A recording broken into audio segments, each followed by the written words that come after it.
તો બરોડા ડેરીની ચૂંટણી ચેરમેન દિનુ પટેલ મતદાન મથક પર પહોંચ્યા। ઇતિહાસમાં પહેલીવાર 9 બેઠકો બિનહરીફ બની। 4 બેઠકો માટે ચૂંટણી ચાલી રહી છે। તમામ ઉમેદવારોને શુભેચ્છા।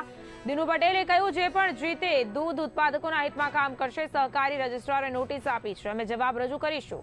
આ સાથે જ ચેરમેન નહીં હોઉં તો પણ દૂધ ઉત્પાદકોના હિતમાં કામ કરીશ તેમ કીધું। સાથે જ ધારાસભ્ય શૈલેષ મહેતા જે ડભોઈના છે મતદાન કરવા પહોંચ્યા। શૈલેષ મહેતા ડેસર ઝોનમાં મત આપશે। ઉમેદવાર દીક્ષિત પટેલને ધારાસભ્યએ સમર્થન આપ્યું। દીક્ષિત પટેલનો વિજય થશે અને બોર્ડ પશુપાલકોના હિતમાં કામ કરશે તેવી આશા। બધાને અમે તો આવકારીએ છીએ। મારો સવાલ એ છે કે જે એમને જીતશે ને જે હારશે જે રીતના એક હાથે તો તાલી પડવાની નહીં। ઓડિટ માટે જે રીતે ઉપરાછાપરી નોટિસ અને આપી, પોતાના સ્વાર્થ માટે જ્યારે કોઈ પણ વ્યક્તિ કામ કરતો હોય એનો હું સપોર્ટ નહીં કરું। ઉપરાછાપરી જે નોટિસ એમને આપી અને જે વોટ્સએપ પર બી નોટિસ આપીને એવું કહેવામાં આવ્યું તમને કેમ ગેરલાયક ન ઠેરવશે, કેમ તમને મંડળીમાંથી દૂર ન કરવા, અમને એ માણસોમાં તમારો સપોર્ટ મળી રહ્યો છે તો તમે સપોર્ટ કરીએ એટલે આ પ્રકારની કાર્યવાહી થઈ રહી એમની ઉપર? ના, એવું કઈ છે નહીં। બધાની સમજ શક્તિ દરેકની વિચારવાનું અને જોવાના દ્રષ્ટિમાં ફરક છે।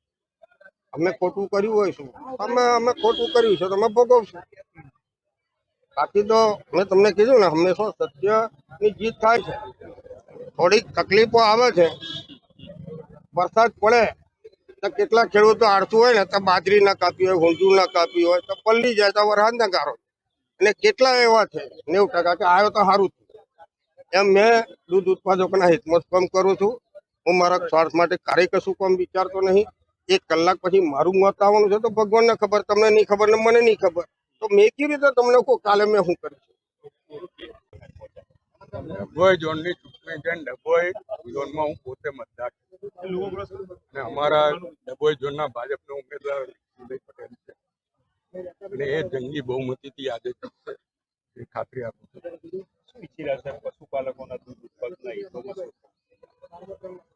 આમ પશુપાલકો, ખેડૂતો, દૂધ ઉત્પાદકોના હિતમાં જ નિર્ણયો લેવાશે અને એમાં અમારા દીક્ષિતભાઈ મહત્વની ભૂમિકા ભજવશે।